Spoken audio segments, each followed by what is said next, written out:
আজ আমার শরীর খারাপ মধ্যেও কেন হাসপাতালে যেতে হচ্ছে, তো পুরো ভিডিওটা দেখো তো তোমরা বুঝতে পারবে।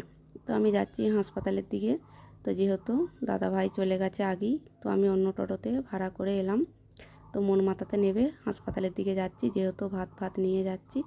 তো যেহেতু দাদা ভাইরা কেসটা ঘটেছে ভোরবেলা, যেহেতু লতায় কামড়েছে ননদকে, তো ভাগনারা দাদারা চলে এসছে না খেয়েই, তাদের জন্য ভাত নিয়ে যাচ্ছি। তো এই যে এবার হাসপাতালে ঢুকছি। তো তোমাদেরকে সতর্ক করে দিচ্ছি, লতায় খুব কামড়াচ্ছে, খুব সাবধানে থাকবে, যেহেতু সামনে বর্ষা আছে।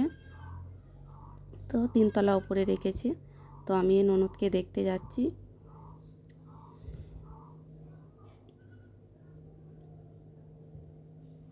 এই যে এবার সিঁড়ি দিয়ে উঠবো, এই যে সিঁড়ি দিয়ে উঠছি।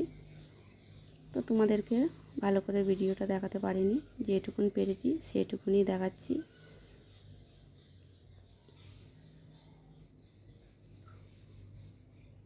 তো লোকজনে ভর্তি, এতই যে এই সময় শরীর খারাপ হচ্ছে লোকের, এতই যে হাসপাতালে ভিড় কি বলবো।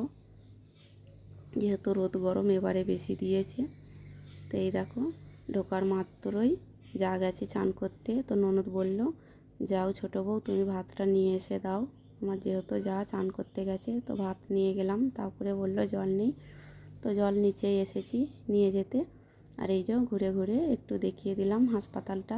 এই হাসপাতালটার নাম হচ্ছে ধনেখালি। তো ধনেখালি হাসপাতালের থেকে খানিকটা আমাদের যেতে হয় বাড়ি। তো এই হাসপাতালেই আমার ছেলে মেয়েরা জন্ম হয়েছিল। তো আমাকে কোথাও যেতে হয়নি, ট্রান্সফার করিনি, মানে এখানেই জন্ম হয়েছিল আমার ছেলে মেয়েরা। তো এই যে ঘুরে ঘুরে দেখিয়ে দিলাম। তো খুবই গরম করছে বলে ওদের খাওয়া দাওয়া হয়ে গেছে, তাই এখানে বসার জায়গা করেছে। চলে এসেছি এখানে বসতে, লোকজন কত বসে আছে দেখো, আর পাখা চলছে।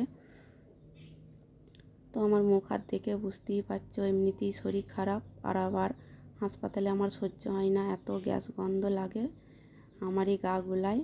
তো কিছু করার নেই, যেহেতু বিপদ হয়েছে আসতে হবেই। তো দাদা ভাই দেখো নিতে চলে এসছে, আর এক গাদা পুলিশ এসেছে, ম্যাডামরা এসেছে। তো এখানে কি অসুবিধা হচ্ছে, কিসের জন্য কি আলোচনা হচ্ছে আমরা বুঝতে পারছি না। তো আমরা বাড়ি যাব বলে তাড়াতাড়ি করছিলাম, তাই ওখানে আমরা গেলাম না।